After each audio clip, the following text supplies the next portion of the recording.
Salam, Isam Hamasia. Kembali bertemu dengan saya, Andreas Kristiono. Bapak Ibu Saudara yang dikasihi Tuhan, pada kesempatan kali ini saya ingin menyampaikan satu kebenaran firman Tuhan yang sangat penting. Oleh sebab itu mari kita perhatikan bersama supaya firman Tuhan ini boleh memberkati setiap kita. Saya akan menyampaikan satu kebenaran firman Tuhan dengan satu judul, yaitu celakalah orang munafik. Bapak Ibu Saudara, orang munafik adalah orang yang sangat dikecam oleh Yesus, ya. Apa sebenarnya kemunafikan? Apa artinya munafik itu? Munafik itu kalau secara bahasa itu artinya pura-pura. Sedangkan kalau secara istilah, orang yang disebut munafik adalah orang yang perkataannya tidak sesuai dengan tindakannya. Orang yang perkataannya itu tidak sesuai dengan kenyataannya. Itulah orang yang disebut sebagai orang yang munafik. Dan Yesus sangat mengecam sekali orang yang munafik. Yesus katakan, celakalah hai kamu orang yang munafik. Oleh sebab itu, Bapak Ibu, kita sebagai orang yang disebut sebagai orang Kristen, artinya kita itu adalah pengikut Kristus, maka penting untuk kita memperhatikan tentang kemunafikan itu. Jangan sampai kita sudah merasa percaya diri sebagai pengikutnya Kristus, tetapi ternyata Kristus melihat kita sebagai orang yang celakalah karena kemunafikan itu. Oleh sebab itu, maka penting untuk saya menyampaikan 3 pilar atau 3 sendi iman yang penting, yang harus kita wujudkan, yang harus ada dalam kehidupan kita, 3 kesatuan yang harus ada di dalam kehidupan kita. Yang pertama itu adalah ortodoksia. Ini berasal dari bahasa Yunani yang artinya adalah ajaran yang lurus dan benar. Yang kedua adalah ortolatria, artinya adalah ibadah yang lurus dan benar. Lalu yang ketiga adalah ortopraksia, yang artinya praktek hidup atau perbuatan yang lurus dan benar. 3 hal ini tidak boleh dipisahkan. 3 hal ini adalah satu kesatuan yang harus dimiliki oleh kita orang Kristen. Kalau kita tidak mau, nanti kita akan terjerumus kepada praktek kemunafikan, maka 3 hal ini merupakan kesatuan yang tidak bisa kita pisahkan, tetapi sesuatu yang harus bersama-sama kita wujudkan di dalam kehidupan kita. Bapak Ibu Saudara yang dikasihi Tuhan, meneliti, menyelidiki, mempelajari ajaran, ya, dan bahkan mengajarkan sebuah ajaran yang lurus dan benar, ini sangat penting. Karena ini menjadi dasar atau menjadi patokan untuk kita bisa melakukan ibadah yang benar atau ortolatria tadi. Ajaran yang lurus dan benar menjadi dasar atau patokan juga untuk kita mempraktekkan kehidupan yang benar atau yang disebut dengan ortopraksia. Jadi saudara yang dikasihi Tuhan, ajaran atau doktrin itu sangat penting. Kalau ada orang Kristen yang mengatakan doktrin itu tidak penting lah, pokoknya yang penting kita berbuat baik sajalah, ya, berbuat benar begitu sajalah, ya, doktrin tidak apalah, nggak usahlah kita belajar tentang itu. Nah, ini merupakan sebuah kesalahan yang besar, ya. Berarti mau memisahkan 3 pilar, 3 sendi penting tadi, ya, di dalam pengiringan kita kepada Yesus, ya. Apalagi kalau orang yang sekelas pendeta atau orang yang sebagai pengajar Alkitab, lalu dia menganggap bahwa doktrin atau ajaran, belajar doktrin atau ajaran itu sesuatu yang tidak penting. Yang penting pokoknya semangat saja. Yang penting melayani secara menggebu-gebu, ya. Dan Bapak Ibu Saudara, pandangan seperti itu jelaslah merupakan sebuah kesalahan yang fatal. Ya. Orang bisa melakukan ibadah yang benar kalau dia punya ajaran yang benar. Ya. Contohnya, kalau seseorang itu mendapatkan sebuah ajaran, ya, dia diajar bahwa sesembahan yang benar itu adalah dewa matahari, atau dia mendapatkan sebuah ajaran bahwa sesembahan yang benar itu adalah pohon yang besar, maka dia akan beribadah kepada pohon yang besar itu, dia akan sembah pohon yang besar itu, dia akan sembah matahari, karena dia memang itu ajaran yang dia terima, itu ajaran yang dia pegang, sehingga apa, menghasilkan sebuah ibadah yang seperti itu. Ya, maka Bapak Ibu Saudara, ajaran yang benar itu menjadi dasar untuk dia melakukan sebuah ibadah yang benar. Kalau ajarannya salah, ya dia akan beribadah secara salah. Demikian juga kalau dia diajarkan atau menerima pengajaran bahwa dengan melakukan bom bunuh diri lalu bisa membunuh banyak jiwa, ya itu merupakan sebuah perbuatan yang menyenangkan hati Allah, bahkan kau mendapat pahala 72 bidadari, ya, maka dia akan mempraktekkan dengan sungguh-sungguh ajarannya itu, sehingga pikirnya dia sedang menjalankan ajaran dengan sungguh-sungguh, ya, lalu dia merelakan dirinya untuk menjadi pengantin bom bunuh diri. Dia mempraktekkan hidup seperti itu, dia pikir itu praktek hidup yang benar, tetapi merupakan sebuah praktek hidup yang salah. Kenapa? Karena diawali oleh ajaran yang salah. Maka Bapak Ibu Saudara, ini sangat mempengaruhi satu dengan yang lain, ya. Tiga hal ini merupakan satu kesatuan yang tidak bisa kita pisahkan, ya. Ajaran yang benar akan menyebabkan sebuah ibadah yang benar, dan kemudian akan menyebabkan sebuah praktek hidup yang benar. Jadi Bapak Ibu Saudara, doktrin yang lurus itu sangat penting. Doktrin yang benar itu sangat penting. Sekali lagi saya mengatakan, itu mempengaruhi ibadah yang benar dan mempengaruhi praktek hidup yang benar. Maka bertobatlah kalau ada yang menganggap bahwa doktrin itu sesuatu yang tidak penting. Tiga pilar atau tiga sendi ini harus kita simpan di dalam hati kita ini. Kita harus bertekad untuk mewujudkannya dalam pengiringan kita kepada Yesus, yaitu ortodoksia dan ortolatria, lalu ortopraksia. Jangan dipisah-pisahkan, tapi harus ada di dalam kehidupan kita.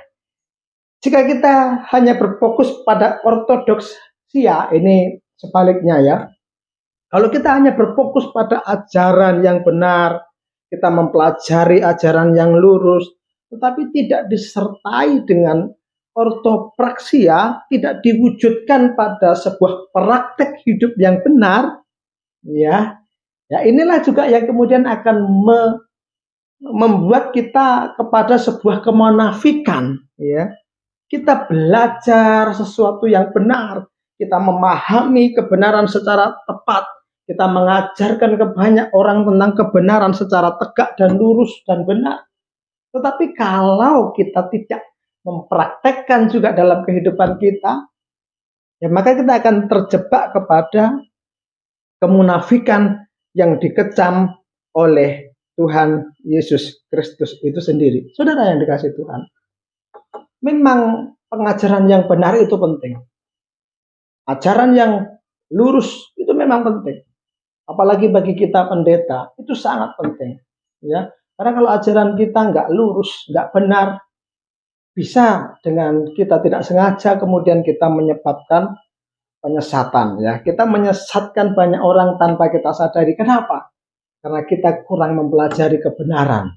Karena kita kurang mempelajari ajaran secara benar, ya, secara dapat dipertanggungjawabkan, berakibat fatal. Tanpa kita sengaja kita bisa menjadi penyesat, mengajarkan sesuatu yang tidak benar. Tapi saudara yang dikasih oleh Tuhan, sekali lagi saya mengatakan, tidak cukup hanya dengan kita memiliki sebuah pengajaran yang benar, tapi tiga hal itu harus menjadi satu kesatuan yang tidak dipisahkan. Kalau kita sudah punya pengajaran yang benar, kita harus mempraktekkan secara ibadah yang benar, mempraktekkan dalam perbuatan yang benar. Itu baru kemudian akan membuat kita ya terhindar dari praktek kemunafikan. Ya, sekali lagi, saudara, kemunafikan adalah sesuatu yang dikecam oleh Yesus.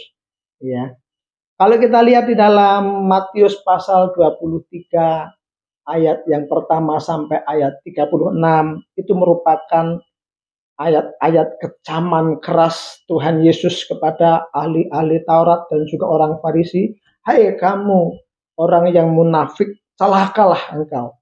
Ya, dikatakan secara tegas, secara keras oleh Yesus. Ya, orang Farisi dipandang sebagai orang yang munafik, ahli Taurat. Kamu punya pengetahuan yang baik, kamu punya pemahaman kitab secara hebat, tetapi engkau tidak praktekkan dalam kehidupan sehari-harimu.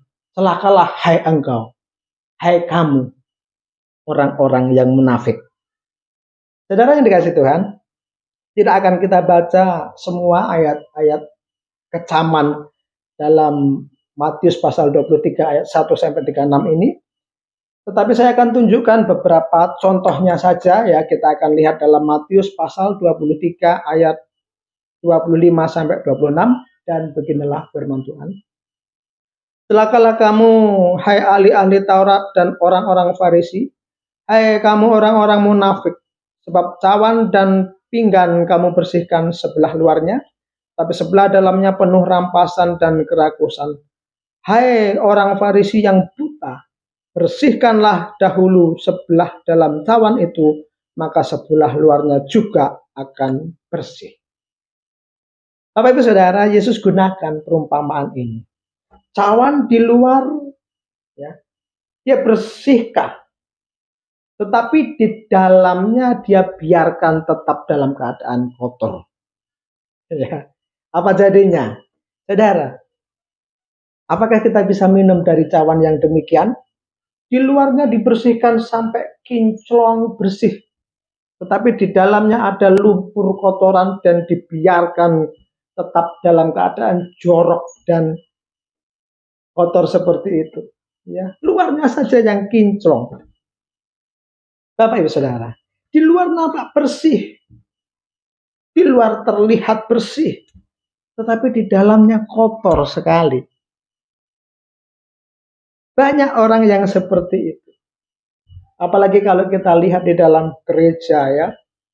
Ya, orang kalau di dalam gereja terlihat begitu sangat rohani, terlihat baik-baik saja, terlihat kudus, terlihat orang-orang yang suci, orang-orang yang takut akan Tuhan.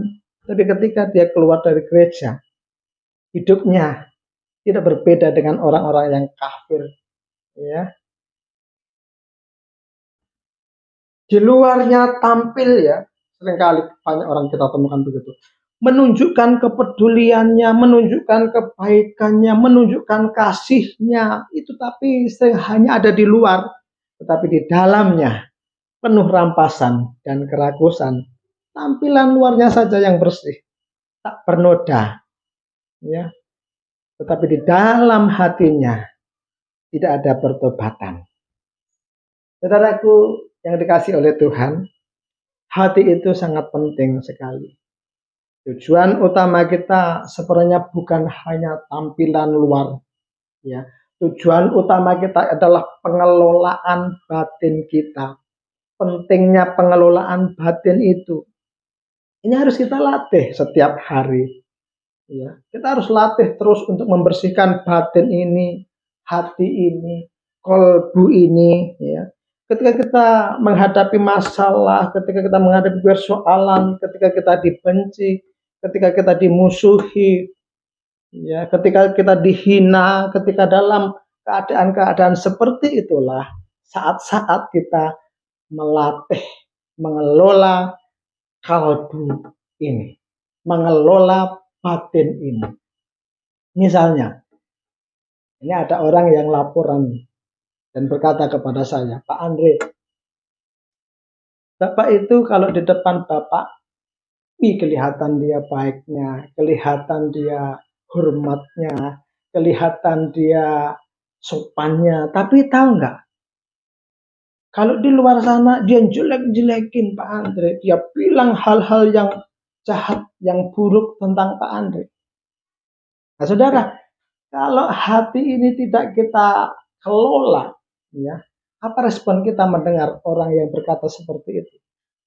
Kita akan marah, ya. Kita akan langsung panas hati ini. Tapi kalau kalbu ini kita latih, ya, untuk mengelola hati ketika dapat laporan gitu, ya kita bisa bersikap lebih enteng, ya, lebih ringan saja lah menghadapi situ.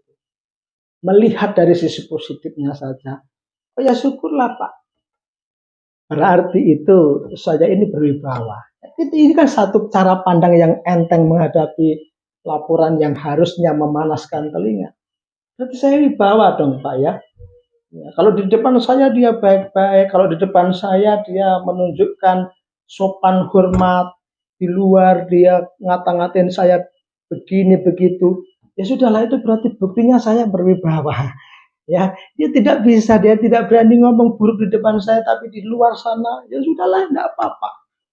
Saya bersyukur, berarti saya ya punya kewibawaan dong. Kan begitu. Itu cara pandang contoh di dalam kita menganggap enteng. Ya. Apakah itu bisa semudah itu? Tidak juga. Itulah yang disebut dengan pengelolaan hati. Kalau hati tidak biasa kita kelola dengan baik, begitu mendengar seperti itu, responnya apa pada umumnya? Marah, kurang ajar. Ya, di depan saya dia baik, di belakang ternyata seperti itu. Ya semua ya hanya akan menimbulkan panas hati. Ya. Tapi kalau kita kelola, Bapak Ibu Saudara, hal-hal seperti itu kita bisa secara enteng untuk menghadapinya. Ya. Bagaimana kita bisa belajar melalui setiap persoalan, ya, kesulitan, ketika engkau terlatih dibenci orang, ketika engkau terlatih difitnah orang, ketika engkau terlatih dimusuhi orang, itulah saat-saatnya kita belajar mengelola hati. Penting Bapak Ibu Saudara untuk mengelola hati ini. Karena dari hati inilah maka akan bisa menimbulkan hal-hal yang baik. Tetapi sebaliknya, dari hati inilah kalau kita tidak kelola, maka akan menimbulkan hal-hal yang jahat, hal-hal yang buruk. Mari coba kita perhatikan contoh hati yang mengeluarkan hal yang buruk di dalam Markus pasal 7 ayat 21 sampai dengan ayat 23. Demikian firman Tuhan, Markus pasal 7 ayat 21 sampai dengan 23. Sebab dari hati orang timbul segala pikiran jahat, percabulan, pencurian, pembunuhan, persinahan, keserakahan, kejahatan, kelicikan, hawa nafsu, iri hati, hujat, kesombongan, kebebalan. Semua hal-hal jahat ini timbul dari dalam dan menajiskan orang. Ya kan Bapak Ibu?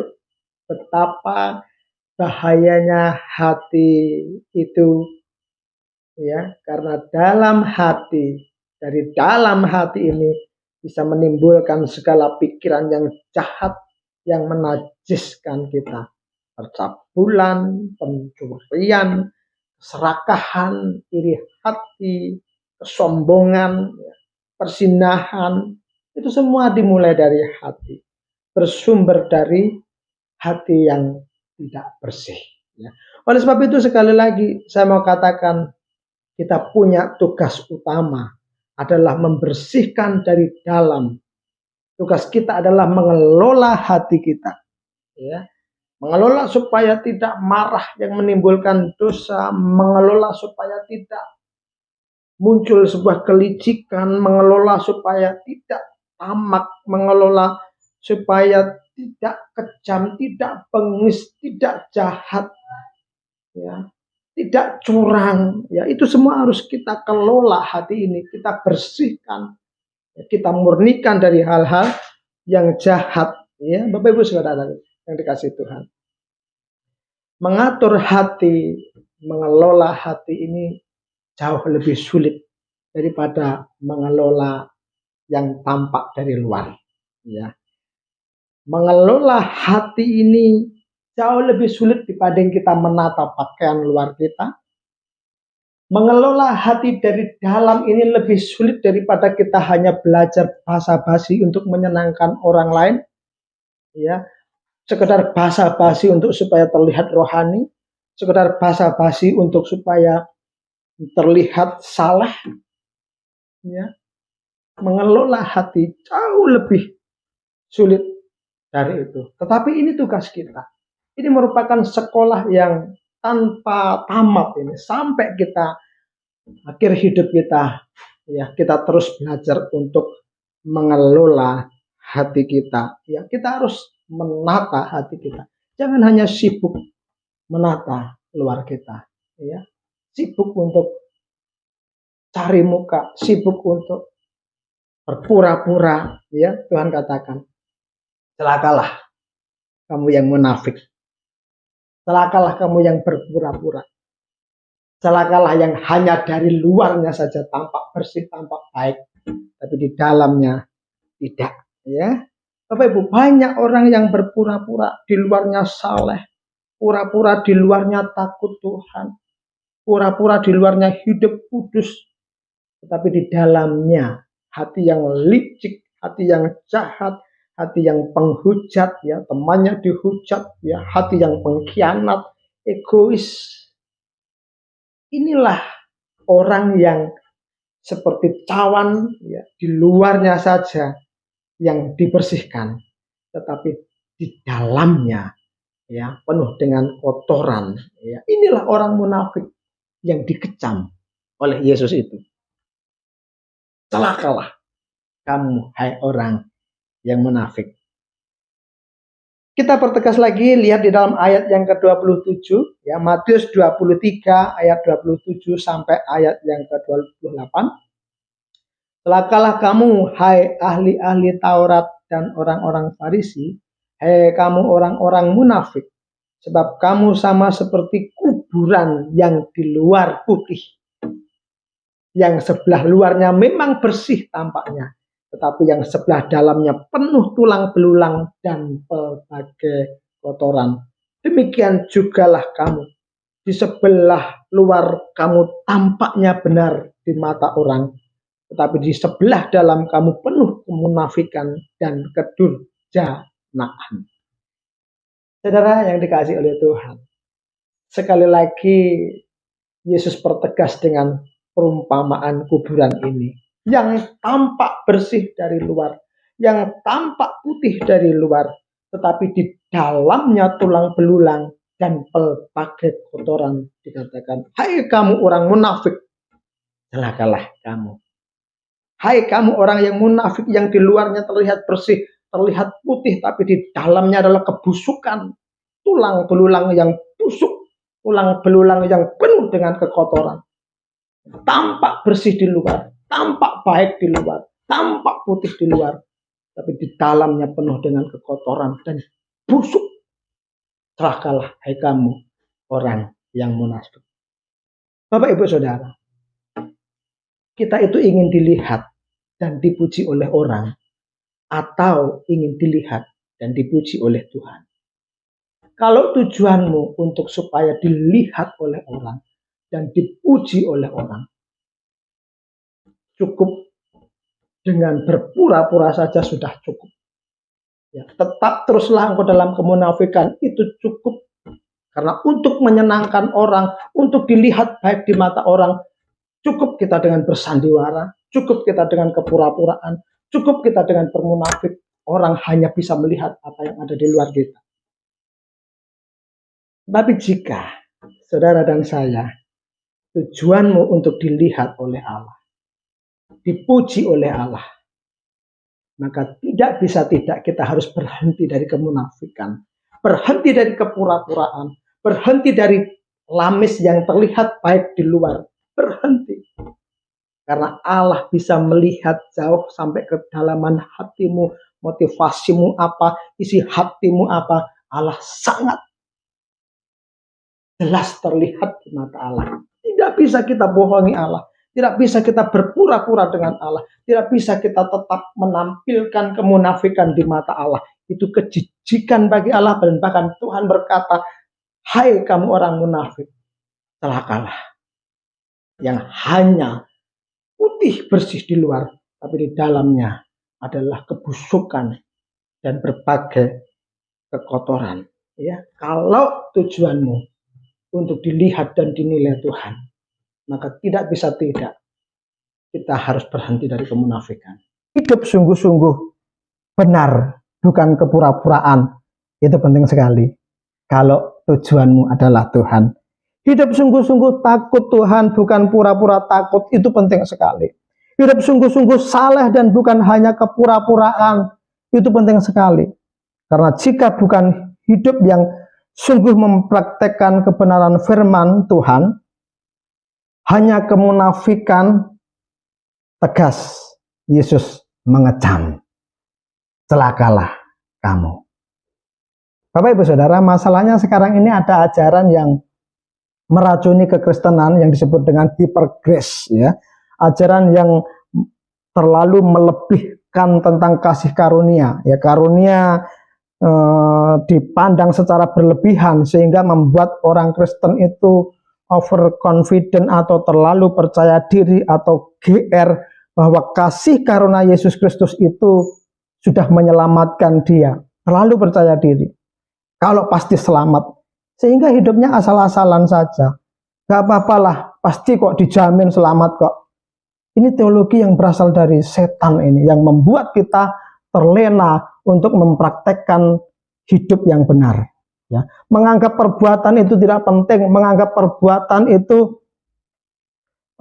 bukan sesuatu yang harus kita upayakan. Ya, menganggap ortopraksia tidak penting, asal percaya saja pasti selamat, atau yang kita kenal dengan sola fide. Ya. Maka tidak heran orang yang diracuni dengan sebuah ajaran seperti itu, ya, hidupnya seperti apa? Bobrok. Ya, maka kita temukan di kantong-kantong kota yang mayoritas Kristen, ya, justru banyak orang yang hidup moralnya itu kacau. Saya memang pernah tinggal di kota yang mayoritas Kristen di Manado, ya, 2 tahun lebih. Itu banyak orang Kristen di sana, jauh lebih banyak dibanding orang Jawa. Tetapi saudara, begitu kehidupan yang saya lihat, ya, kemabukan, pesta pora, ya, malah moralnya sangat bobrok, praktek hidupnya sangat kacau. Bisa itu karena diakibatkan oleh sebuah pandangan yang mengatakan hanya percaya saja pasti selamat. Ya, ajaran ini ajaran yang sangat ngawur, yang meracuni orang Kristen. Maka tidak menutup kemungkinan, ya, di daerah-daerah lain yang mayoritas Kristen justru kelakuan perbuatannya, ya, sangat buruk dibanding yang minoritas Kristen, ya, malah kita memalukan. Kenapa? Bisa jadi karena ajaran yang ngawur yang mengatakan bahwa hanya percaya saja sola fide, tidak perlu perbuatan, engkau pasti selamat, ya. Ya, sehingga mereka pikir apapun perbuatannya nggak penting lah, yang penting percaya. Mereka pikir itu selamat, ya. Saya ingin tunjukkan Bapak Ibu Saudara, Yakobus pasal 2 ayat 24. Jadi kamu lihat bahwa manusia dibenarkan karena perbuatan-perbuatannya dan bukan hanya karena iman. Jangan buang perbuatan, jangan buang ortopraksia tadi, praktek hidup yang benar itu jangan buang. Jangan karena ajaran sola fide atau hanya karena iman, maka ya apa yang terjadi? Kebobrokan praktek hidup orang Kristen. Ya, inilah maksudnya. Ortodoksia itu akan mempengaruhi ortopraksia. Ajaran akan mempengaruhi praktek hidup. Ya, ajaran yang benar maka praktek hidupnya itu juga akan benar. Ya, memang Bapak Ibu, dengan iman kepada Yesus kita pasti diselamatkan. Tapi bukan iman secara intelek, bukan iman secara pikiran, tetapi iman yang sungguh-sungguh sampai ke hati, yang akhirnya menghasilkan bukti sebuah perbuatan yang benar dari imannya pada Yesus. Itulah iman yang menyelamatkan. Kalau hanya sekedar iman secara pikiran bahwa Yesus mati di kayu salib mengerjakan keselamatanku, Yesus disalib melakukan karya penyelamatan bagiku, aku percaya di atas kayu salib Yesus mengerjakan keselamatanku. Kalau cukup di pikiran seperti itu, untuk apa Yesus mengecam kemunafikan? Kalau hanya dengan percaya, untuk apa Yesus mengecam? Dan harus terjadi di dalam diri kita, menghasilkan praktek hidup yang didasari kebenaran dari dalam hati kita. Untuk apa harus sungguh-sungguh baik? Untuk apa harus sungguh-sungguh memiliki praktek hidup yang baik? Untuk apa Yesus mengecam? Kalau memang benar itu hanya cukup percaya secara intelek, percaya secara pikiran, biar saja. Hati busuk, hati licik, ya, perzinahan, percabulan, biarkan saja. Cukup dengan pikiran percaya. Kalau memang benar, untuk apa Yesus harus mengecam? Biarkan yang mabuk tetap mabuk, biarkan yang berzinah tetap berzinah, asal percaya saja. Untuk apa Yesus mengecam? Yesus mengecam karena apa? Karena kita dibenarkan melalui iman yang hidup, bukan iman yang mati, iman yang tidak menghasilkan perbuatan yang baik, iman yang tidak menghasilkan praktek hidup yang baik. Iman tanpa perbuatan adalah mati. Iman yang menghasilkan praktek hidup yang benar itulah iman yang hidup, iman yang menyelamatkan. Oleh sebab itu Bapak Ibu Saudara, saya ingin dalam kesempatan kali ini, ya, kita jangan teracuni dengan tidak penting melakukan sebuah praktek hidup yang benar, praktek hidup yang saleh, praktek hidup yang kudus. Jangan terlalu percaya diri, ya, bahwa kita tidak perlu melakukan apapun, hanya cukup dengan percaya, apalagi percaya intelektual. Enggak, Tuhan katakan, Tuhan katakan, celakalah engkau yang hanya secara luar, tapi tidak terjadi satu perubahan dari dalam, ya, kehidupan yang dari dalam hati, memiliki hidup praktek yang benar, ya, kesungguhan dari dalam hati, benar-benar takut Tuhan, benar-benar sungguh-sungguh, ya, sungguh-sungguh berjuang untuk kekudusan, sungguh-sungguh berjuang untuk memiliki hidup yang saleh, sungguh-sungguh berjuang untuk memiliki hati yang murni, hati yang bersih. Percayalah Bapak Ibu Saudara, ya, kita harus lakukan itu untuk kita tidak disebut sebagai orang yang celaka. Saudara yang dikasihi Tuhan, seberapa banyak di antara kita yang saat ini melalui firman Tuhan ini engkau disadarkan, iya, akulah orang yang disebut itu, akulah orang yang dikecam Yesus itu sebagai orang yang disebut sebagai munafik. Seberapa banyak saudara yang sadar? Saya ingin katakan, ketika engkau menyadari bahwa akulah si munafik itu, maka saya ingin saudara mengambil sebuah tindakan, sebuah keputusan, bertindak untuk menghentikan kemunafikan itu, dan berbalik badan untuk berjuang memiliki hati yang benar-benar tulus, hati yang benar-benar takut Tuhan, hati yang benar-benar sungguh-sungguh, tidak lagi berpura-pura, tidak lagi nyaman dengan kemunafikan, tidak lagi nyaman dengan bersih di tampilan luar saja, tetapi engkau harus gelisah membersihkan hati yang dari dalam ini. Saya menutup khotbah saya pada kesempatan kali ini dengan sebuah ilustrasi, ya. Ketika ada orang, ya misalnya saya sekarang ingin menuju ke Jakarta, lalu saya naik bis, ya, ke Jakarta saya naik bis, tapi di perjalanan saya sadar ternyata bis yang saya tumpangi ini adalah bis yang menuju Surabaya. Apa yang harus saya lakukan? Saya harus segera berdiri dari tempat duduk saya, lalu saya harus segera turun dan berpindah kepada bis yang benar, ya. Sangat bodoh saya kalau saya sadar bahwa saya salah, tapi saya masih nyaman menikmati. Bisnya ini AC-nya enak kok, bisnya ini AC-nya adem, ya, walaupun saya salah, saya menuju ke Surabaya, sudahlah, ini saya sedang enak-enak menikmati. ya, maka itu akan membuat kita semakin jauh dari kebenaran. Berdiri dari kursi, turun dari bis, naik bis menuju Jakarta, tujuanmu yang sebenarnya. Demikian juga dalam kehidupanmu. Kalau engkau sekarang ada yang menyadari akulah si munafik itu, ya, ambil keputusan dan katakan, aku mau berubah, ya, supaya tidak dikecam oleh Yesus, supaya tidak dibilang celaka oleh Yesus. Aku mau berhenti dari kemunafikan. Jangan biarkan lama-lama kesalahanmu itu. Jangan tunda-tunda pertobatan itu, karena itu akan membuatmu semakin jauh saja dari kebenaran, ya, dan akan semakin berat untuk kembali. Artinya apa? Konsekuensi dari dosa akan semakin berat ketika engkau menunda-nunda sebuah pertobatan itu.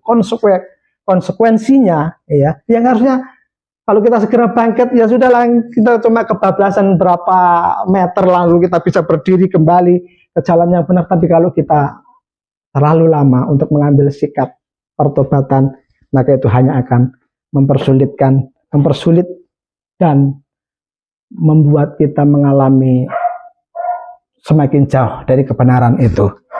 Saya ingin menutup, ya, renungan kesempatan ini dengan satu pujian. Suara saya pas-pasan, Bapak Ibu, tapi saya suka sekali dengan lirik lagu ini, maka saya akan pujikan ini. Berikan ku hati seperti hatimu yang penuh dengan belas kasihan. Berikan ku mata seperti matamu, memandang Tuhan di sekelilingku. Berikan ku tanganmu untuk melakukan tugasmu. Berikan ku kakimu melangkah dalam rencanamu. Berikan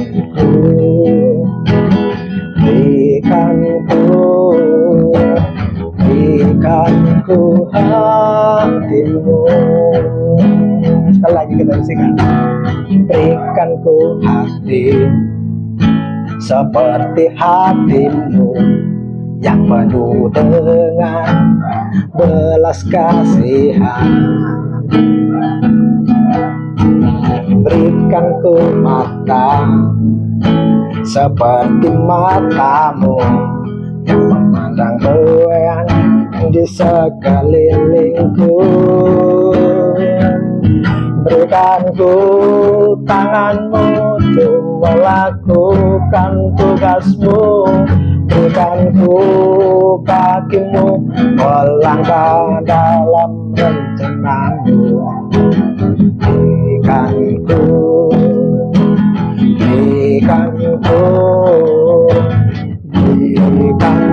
hatimu. Berikan ku tanganmu untuk melakukan tugasmu. Berikan ku kakimu melangkah dalam rencanamu. Berikan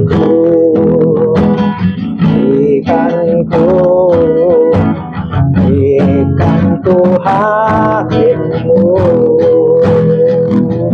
Berikan ku tanganmu untuk melakukan tugasmu. Berikan ku kakimu melangkah dalam rencanamu. Berikan